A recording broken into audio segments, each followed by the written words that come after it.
An army is only as good as its soldiers, and soldiers are only as good as their training. The Army runs more than 100,000 young men and women through basic training each year, transforming each one from an individual civilian into a versatile member of a flexible fighting force. But last year, in the midst of 2 ongoing wars, the Army implemented what some say is the most sweeping changes to basic training since Vietnam. Based on the concept of outcomes-based training, it replaces habitual memorization with a new approach designed to produce more effective soldiers at the end of 10 weeks. Our next guest is Lieutenant General Mark Hertling. He's the Deputy Commanding General for Initial Military Training at the Army's Training and Doctrine Command. General, welcome to the show. Thanks, Bago. Thanks for having me.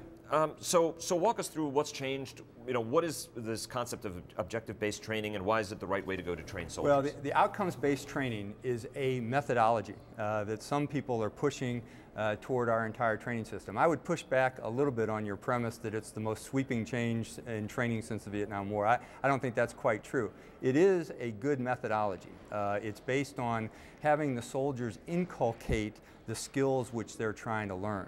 What we have to do in basic and advanced and one station unit training for the young soldiers, and even in the officer leader course for the lieutenants that we're also responsible for their initial training, is balance that outcome with some real tough metrics to make sure that they understand and learn the skills. And very high standards and as very well. high standards, so make sure they learn the skills that they're supposed to have on today's battlefield. Is this training, which is a question that everybody's going to ask automatically, easier than the old set of training where your drill instructors are seen more as coaches, mentors, teachers, as opposed to objects of total fear? Well, I think that the drill sergeant has always been a coach, teacher, and mentor, but you're right, there was a little bit of a fear factor. What I think we're seeing now in our drill sergeants and what we're trying to instill in them is the ability to help the soldier really garner the methods that we're trying to train. It's not just, here, take this weapon apart and put it back together. It's understanding what they're doing when they take that weapon apart and they're comfortable with that weapon.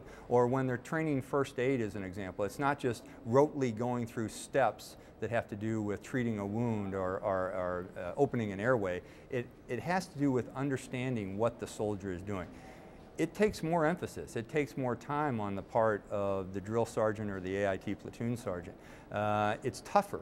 And because of that, we have to train our drill sergeants and our cadre members in very different ways, too. And it's also because of the sheer complexity of the battlefield, yeah, exactly, as well as the sophistication of the young kids who are coming in today. Well, exactly. 2 things, actually, I'll tell you, Vago. We've got some unbelievable challenges.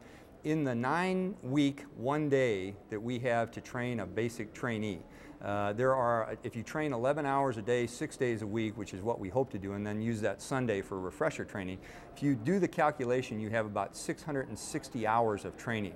What we found over the last few years is there have been more and more ornaments hung on this Christmas tree, and right now, today, there are 789 hours worth of training in our program of instruction. Too many things are being taught, and not all of them are being taught to mastery. So we really have to make sure we're teaching the right things as opposed to just everything. You commanded the 1st Armored Division in Iraq last year, and when you were in the field, did you notice certain skill sets that you thought your troopers were lacking, whether they were officer or enlisted? Well, I'm glad you bring that up, because that goes to the link that we have with Forces Command in terms of the Army Force Generation model. We have to train some things in basic training, and then the forces where the soldier goes, the first unit of assignment, has to train other things and reinforce the training that we gave. So there were some things that I could look down in a unit within 1st Armored Division and say, they're not doing that right. Now, is that my fault, or is that the fault of someone in basic training? And most of the time, the finger pointed back to me, because I've had these soldiers for a while. When they come out of the basic training, they have the basic skills. We teach them the basic skills and how to adapt, because that's the key factor in a modern soldier. Have you seen, well, marksmanship changed completely. General Freakley, your predecessor, changed that. What kind of payoff are you seeing out in the field? What sort of feedback are you getting in terms of the new marksmanship? Very good feedback. What I'll tell you, because we have a different enemy, because we are fighting in the cities more than in the open ground, when you go from the 400-meter targets to the close-in types of marksmanship we're doing, when you're zeroing at different locations, and we right now have an ongoing effort with the infantry school, the maneuver center, which is the proponent for basic rifle marksmanship, to really change their model to continue the great work that Ben Freakley did, and not only have basic rifle marksmanship, but advanced rifle marksmanship, which will prepare the soldier for the first unit of assignment. PTSD is an issue across the Army. Yeah. What are some of the things you're doing in basic training to steel people? Well, we're beginning the role of the Comprehensive Soldier Fitness Program, which you'll hear a lot about at this conference. It's more than just physical training, it's emotional, social, familial, spiritual training in terms of how the individual soldier builds his resiliency level up a notch. So it's not, that soldier is not going into combat with the same level as his peers. He's a whole lot better off and can sustain wounds and trauma a little bit better. Sir, thanks very much for joining us. Coming up next, an inside look at the monumental task of moving war gear from Iraq to Afghanistan. You're watching This Week in Defense News.